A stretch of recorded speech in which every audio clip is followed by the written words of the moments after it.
Good morning, students. This is Anand Srivastava, Humanities teacher, class 12C. Students, today we discuss chapter number 7, Tertiary and Quaternary Activities of book Fundamental of Human Geography.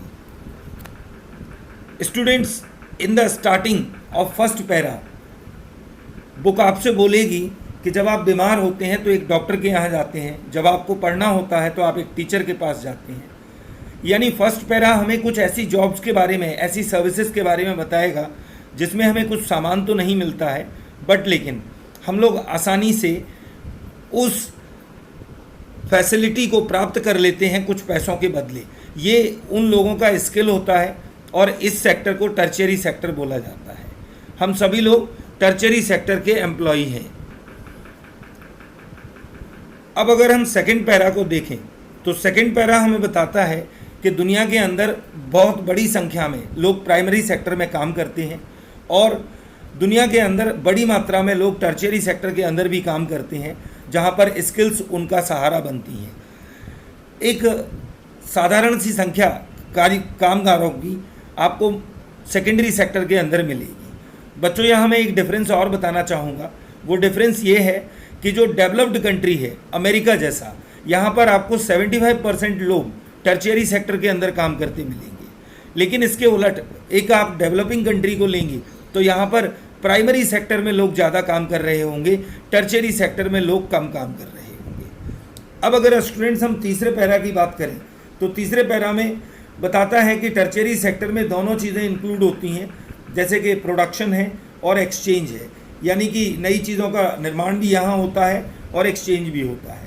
नई चीज़ों का निर्माण कामगार लोग करते हैं और उनको जो एक्सचेंज में मिलता है वो वेजेस और सैलरीज कहलाते हैं.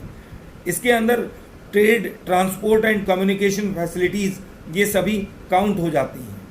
बच्चों, अगर हम मेन जॉब्स देखें जो कि टर्शियरी सेक्टर के अंदर इन्वॉल्व हैं, वो हैं technician, electrician, plumber, launderer, barber, shopkeeper, driver, cashier, teacher, doctor, lawyer and publisher etcetera. अब अगर हम बात करें टाइप्स ऑफ टर्शियरी एक्टिविटी की कि ये कितने प्रकार की होती हैं,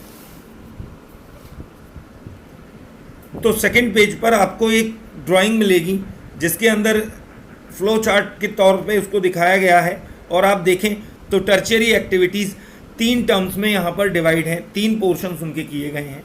पहला ट्रेड एंड कॉमर्स से है. इसमें बच्चों क्या होता है, इसमें फैक्ट्रीज़ में जो सामान बनता है उन्हें होलसेलर के यहाँ भेजा जाता है, देन उसके बाद वो लोग काउंटर सेलिंग, रिटेलिंग करके हम लोगों तक सप्लाई कर देते हैं. दूसरा ट्रांसपोर्ट से रिलेटेड है, तीसरा कम्युनिकेशन से रिलेटेड है और चौथा सर्विसेज से रिलेटेड है. अगर हम बात करें ट्रेड एंड कॉमर्स की तो हम सभी जानते हैं कि ट्रेड एंड कॉमर्स में खरीदना और बेचना दोनों चीज़ें इन्वॉल्व रहेंगी. तो ट्रेड एंड कॉमर्स में बाइंग और सेलिंग 2 इम्पॉर्टेंट इसके एलिमेंट रहेंगे. अच्छा, अब तीसरी बात एक और रहेगी, वो क्या है कि आइटम जो है वो कहीं पर भी प्रोड्यूस हुआ हो इससे कोई मतलब नहीं है. जिन सिटीज़ में, जिन टाउन्स में ज़्यादातर ये चीज़ें कंडक्ट होंगी, दैट मीन्स डिफरेंट कंट्रीज से बने हुए प्रोडक्ट वहाँ पर आएंगे, रखे जाएंगे, उन सभी जगहों को हम लोग ट्रेडिंग सेंटर्स के नाम से जानेंगे. ठीक है. अगर आप देखें ट्रेडिंग का जो जन्म होता है वो बार्टर सिस्टम के टाइम स्टार्ट होता है. आप लोगों ने इसके बारे में 10th क्लास की CBSE बुक में पढ़ा होगा. बार्टर सिस्टम हमारे यहाँ का सबसे पहला सिस्टम था जिसमें हम लोग एक्सचेंज करते थे चीज़ों को. इसमें 2 इंसिडेंट्स ऑफ कोइंसाइड होना चाहिए था, तभी पॉसिबल था. लेकिन मनी के आने से क्या हुआ कि मनी एक ऐसी चीज़ है जिसके एक्सचेंज में हम कुछ भी सामान दुनिया से खरीद सकते हैं. तो अगर हम देखें कुछ ऐसे ट्रेडिंग सेंटर्स भी होते हैं जिनको हम कलेक्शन और डिस्ट्रीब्यूशन पॉइंट्स के तौर पे देख सकते हैं, क्योंकि ये जो कलेक्शन और डिस्ट्रीब्यूशन पॉइंट्स होते हैं ये इंटरनेशनल स्केल पर वर्क करते हैं. यहाँ पर आप किसी भी कंट्री से सामान मंगा सकते हैं. ठीक है. आप लोग अमेजन का नाम सुने होंगे. अमेजन नाम की साइट आपके घर तक सामान पहुँचाती है. तो उसमें कई सामान ऐसे होते हैं जो इंडिया में प्रोड्यूस होते हैं, कई ऐसे होते हैं जो बाहर प्रोड्यूस होते हैं. अच्छा, अब इसके अंदर आपको अगर पढ़ना होगा तो ट्रेडिंग सेंटर को आप 3 पोर्शंस में अलग अलग डिवाइड कर सकते हैं. बेसिकली 2 पोर्शन में, एक रूरल मार्केटिंग सेंटर्स और दूसरा अर्बन मार्केटिंग सेंटर्स.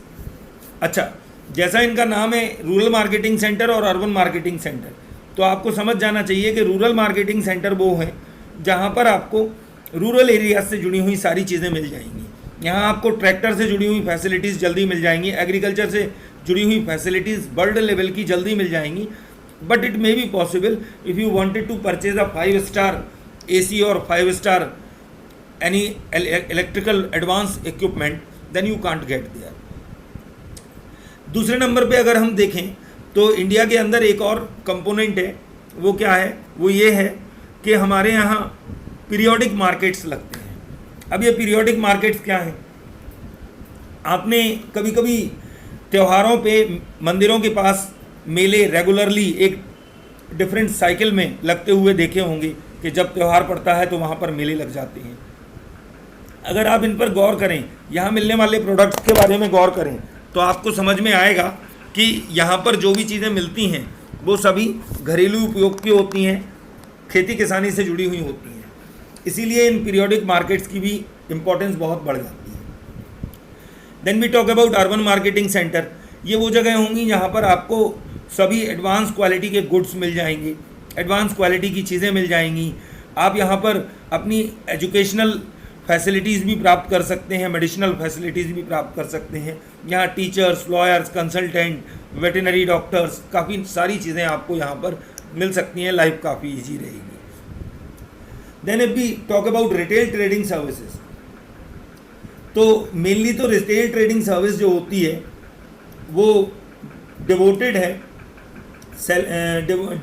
सेलिंग के लिए, स्ट्रीट पैडलिंग के लिए, हैंडक्राफ्ट के लिए, ट्रक्स के लिए, door to door mail order, telephone, automatic vending machines and internet are examples of non store retail trading. इसके बाद एक और टॉपिक है हमारे पास, वो है कि होलसेल ट्रेडिंग सर्विस क्या है। तो अगर हम देखें होलसेल ट्रेडिंग सर्विसेज, इसके अंदर जो होलसेलर है उसकी इन्वेस्टमेंट पावर अच्छी होनी चाहिए, क्योंकि कई बार जो रिटेलर ऑपरेटर्स होते हैं वो डिपेंड करते हैं होलसेलर के ऊपर पूरी तरह से अपने वर्क को आगे बढ़ाने के लिए। इसलिए ये इम्पॉर्टेंट हो जाता है कि होलसेलर के पास यहाँ पर ज़्यादा फैसिलिटी हो, पैसे की मात्रा अच्छी हो, रिच हो वो, ठीक है। दूसरा, आप जानते ही हैं कि फैक्ट्रीज़ में प्रोडक्ट बनते हैं और उसके बाद वो एक लंबे समय के लिए ट्रैवल करते हैं और फिर डिफरेंट ट्रेडिंग सेंटर्स पर पहुंचते हैं, जहां से ये आपको होलसेल ट्रेडिंग वाले के पास पहुंचेंगे, फिर इसे वो रिटेल ट्रेडिंग वालों के पास भेजेगा। इस सब के लिए ट्रांसपोर्ट एंड कम्युनिकेशन यूज़ होता है, जो कि आप जानते ही हैं। ट्रांसपोर्ट में ट्रकों के द्वारा सामान को इधर उधर ट्रांसपोर्ट किया जाता है।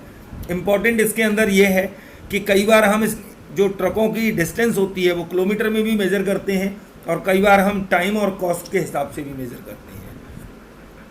अगर आपको सामान झांसी से कानपुर ले जाना है तो डेफिनेटली आप डिस्टेंस को किलोमीटर में मेज़र कर सकते हैं, लेकिन अगर यही काम हिमाचल प्रदेश में आप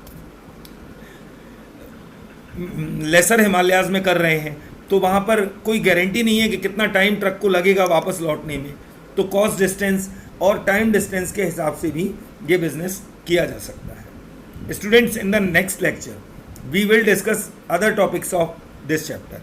Goodbye, have a nice day.